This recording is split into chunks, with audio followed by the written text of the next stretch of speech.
mời quý nhân. Khách xa chưa đến khách gần, mời anh mời chị lại đây cùng ngồi. Ngồi đây để ngóng để trông, biết chứ là một tầm phương nhiều màu. Và lời nói đầu tiên, cho phép gần như gửi tới toàn thể quý vị khách quý lời cảm ơn chân thành, lời kính chúc sức khỏe và lời chào trân trọng nhất. Dạ vâng, kính thưa toàn thể quý vị trân trọng và kính mến. Và từ ngàn xưa cho đến bây giờ, từ có một câu nói thơm đắc rằng trong mỗi cuộc đời con người chúng ta phải xây dựng cho mình được những ngôi nhà khang trang và lịch sử. Đó là một nơi để giúp chúng ta trở về ngoài để cùng trở về ngôi nhà ấm áp hạnh phúc của chúng ta, được không ạ? Và ngày hôm nay đây thì đại gia đình anh chị kính dẫn cũng đã xây dựng được cho mình một ngôi nhà thật là khang trang và lịch sử, và phải nói là ngôi nhà mà ai cũng hằng mong ước. Và chúng tôi không để cho quý vị phải đợi chờ thêm một phút giây nào nữa. Chúng ta sẽ cùng long lanh ánh nhìn của mình về phía cánh cổng hoa để cùng chào đón chủ nhân ngôi nhà mới ngày hôm nay. Xin trân trọng kính mời anh chị kính dẫn sẽ cùng nắm chặt tay nhau di chuyển về phía sân khấu tình yêu lễ đại đăng quang của đại gia đình ngày hôm nay để được ra mắt chân kiến toàn thể quý vị. Xin trân trọng kính mời quý vị. Thì xin mời đại gia đình hạnh phúc, đại gia đình tuyệt vời sẽ cùng với một cúi chào thật sâu để chào đón toàn thể quý vị. Một cái cúi chào xin phép được bắt đầu. Chúc mừng mẹ trên phi nô hoa sương với mẹ ai cánh vải em mới nhắc cho chẳng lại tao dù cần càng khuyết chiều trời ăn và hôn đi em phải bé nòng phi nòng lô chầm cần đê xin ơn gửi em cánh và gửi ai chào cần dân chọc chẳng chứ biết lại không hồng trường trước cần dân chồng chẳng biết lại không riêng ta nâng mi cả khổng tè lúc tè tà khá mát bàn hờ ta nâng mi cả khổng tè ai ở vậy giúp cùng mong bèm tè na su mây.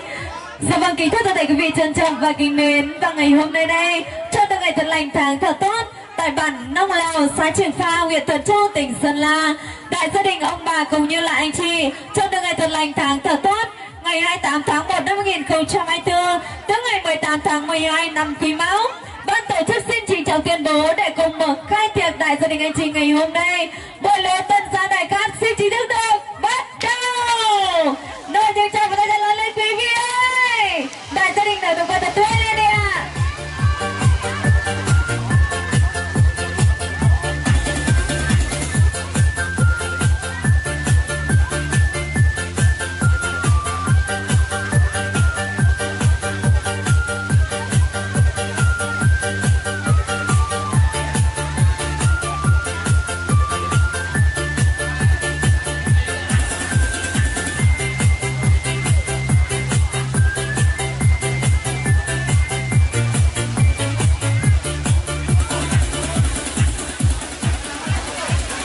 Dạ vâng, kính thưa toàn thể quý vị trân trọng và kính mến, như vậy là buổi tiệc tận gia đại cát gia đình ông bà ngày hôm nay như cà phê phin nhanh chị và ông bà nhá. Chúc bố mẹ chết pin ông Hòa Sương, mới đẹp của mẹ ai cánh vải em có ra lại hơn loạn toàn là khăn hơn suốt thế bàn, ăn và phao óc tìm mắt dáng cài có trâu xúc sừng nhông. Mới đẹp của mẹ em qua dàn tàu báo mà báo lì, chẳng có mấy ở tên lại của mẹ pin ông em dù bàn tờ nát nữa. Ở pin ông xúc cảm phòng lăng, theo phẳng thành lấy xúc có tàu, tên cả chậu pin ông chúc phước bòn bay, tên nơi cánh rú tổng cò lúc bàn mò cánh cúng trà rôm, và tổng môn chi lì bó mây nằm mà, thủ có mà mương bám cỏ tông. Biết ông liệt thế có tàu tên cả chầu pin ông kiến rú trương phà có ma cái đi xung đột xung làn rú tao mà được toan có báo biết rằng ngợt xưa lại sao ta nà ta chưa nổi ai cánh và ai em sao phá qua các mờn hoặc thích lại có mẹ pin ông em chụp vụ chụp con hô sống chúc còn vừa dậy về bàn nhường tướng chờ bàn phù dậy về mương nhường tướng chờ hù phù về cả tướng mảng bàn không phù rú nào rú nát tướng pha tầm màu phù liêng lô tàu hờ nhớ sùng bàn phù liêng lô làn hờ bó phăng đu sống chúc còn thích lại có mẹ pin ông hô sau có lệ rú đi sân hồng hiền rú xiềng khánh tả bên rú rèn sân làm bó ship phí nhá video nào sau phí nhá video xài hào an bàn rú rèn sao mệt đó pin ông nữa sau chúc mà chưa này em giật kín phát tay mà khẩn sân dân sân cùng phải tham khẩn dọn dọn xuất tần bó mạc vào ngón hà lồng tành quay khỏi quay hay nồng khẩu con máy nát kín khẩu liên vào tàu nhớ xuống ra đây nữa gửi em em cánh hoa gửi ai nữa. Dạ vâng, kính thưa toàn thể quý vị trân trọng và kính mến, và ngày hôm nay đây thì rất vui và hạnh phúc cho đại gia đình anh chị sẽ có những món quà ý nghĩa, món quà đầy sự yêu thương. Món quà đầu tiên đến từ gia đình con Xuân Ngân. Xin mời anh chị sẽ cùng gửi gắm đến bố mẹ cũng như là anh chị những món quà ý nghĩa, món quà yêu thương mà mình đã dành dụm bấy lâu nay. Xin trân trọng kính mời. Và món quà thứ hai đến từ gia đình con Kiếp Anh.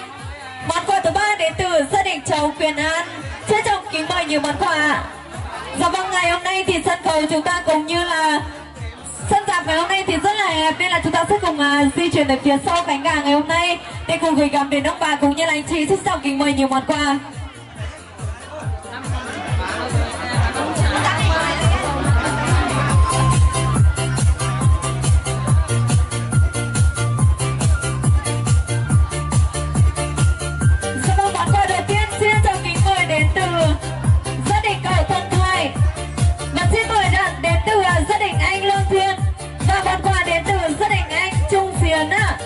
Xin mời nhà món quà sẽ tiếp cận sân khấu để gửi tới ông bà và anh chị đi ạ.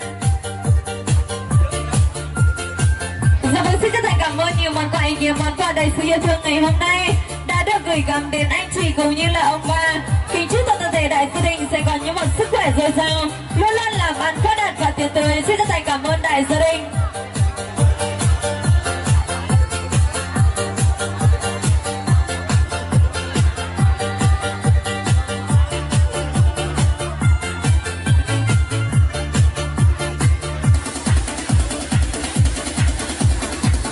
Món quà ý nghĩa, món quà đầy sự yêu thương để gửi gắm đến ông bà cũng như là anh chị chuyển về ngôi nhà mới tấn tài tấn lộc tấn bình an, tiền vào như nước sông Đà và tiền ra thì nhờ giọt như cà phê pin. Xin cảm ơn đại gia đình rất là nhiều đã có những món quà ý nghĩa, món quà đầy sự yêu thương được gửi gắm đến đại gia đình ngày hôm nay. Xin chân thành cảm ơn.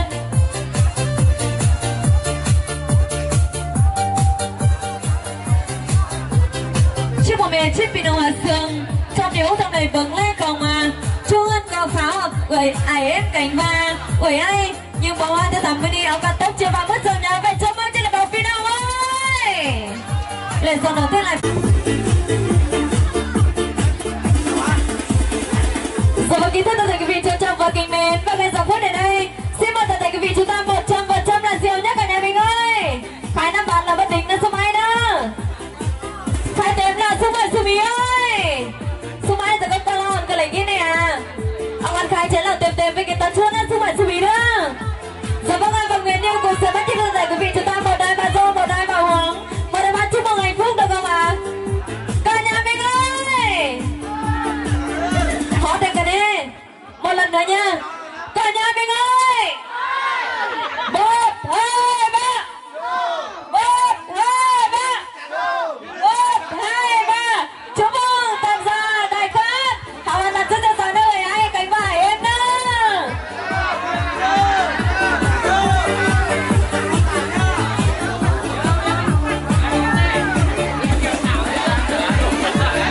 Họ ăn mặt rút tiền sờ nữa em cánh ba gửi ai nữa. Vì đi mong ngân bảo vì làm mong tớ nữa em cánh ba gửi ai nữa.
nó chỉ khay nấu mà mắt tua bàn khay đi nhớ mi ai kén nó mắt nhìn lầu chút canh kinh thế bé ha cái nó tay nó ran đà ơi con cài rồi po nà kén mẹ em ơi láng phơi po nà đi có đây thòng lo con a po nà lo mẹ em lo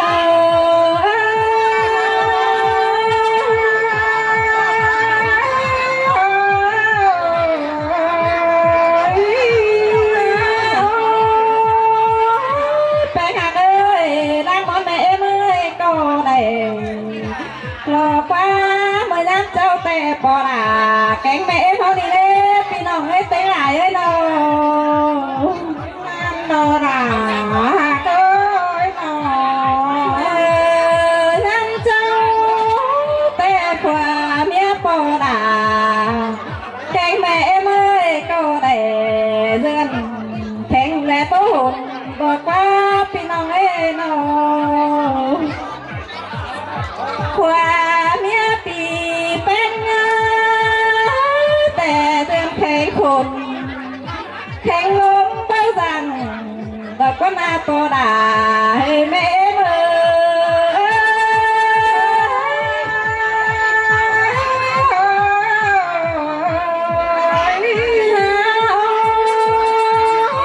pì nòng ơi đồ tiếng đại thầu kẻ hầu ơi đang phải là mẹ chưa em hiến mới làng sùng đi nếp bánh hạt ơi nó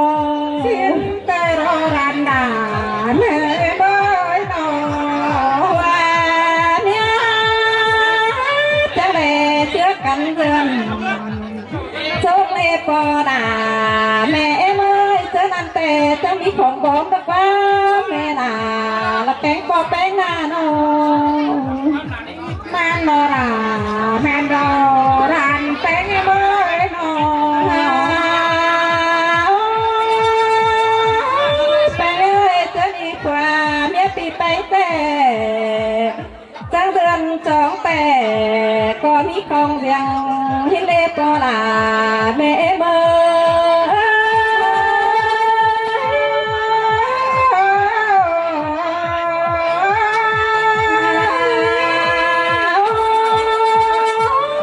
bên phòng đôi qua mía ơi đò báo sao té nhám pì châu và hiến mơ chớ đi hòm ngất bên tơ tè bò đà có bao vẽ xuống đây bớt pì nòng ê nó chớ đi mẹ nà lo hòm ngất này lại hơi vẽ xuống thừng bắn đồ xài có miếng này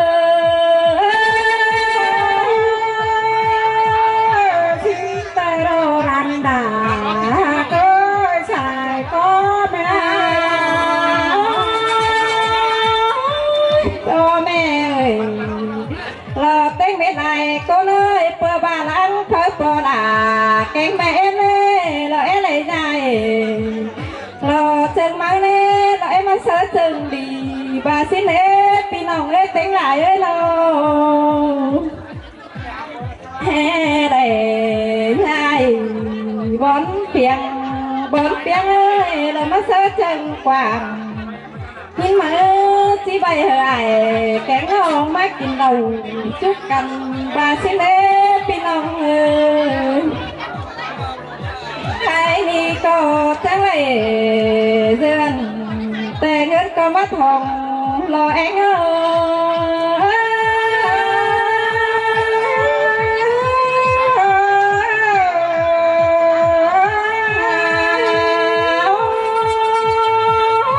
pin nòng ơi hồng không đầy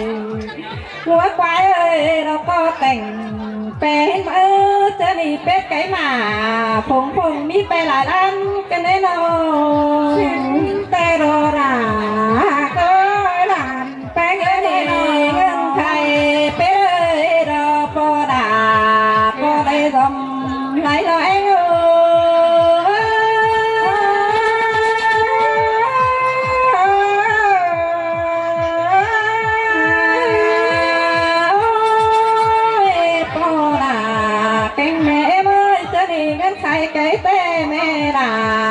đây tôm riêng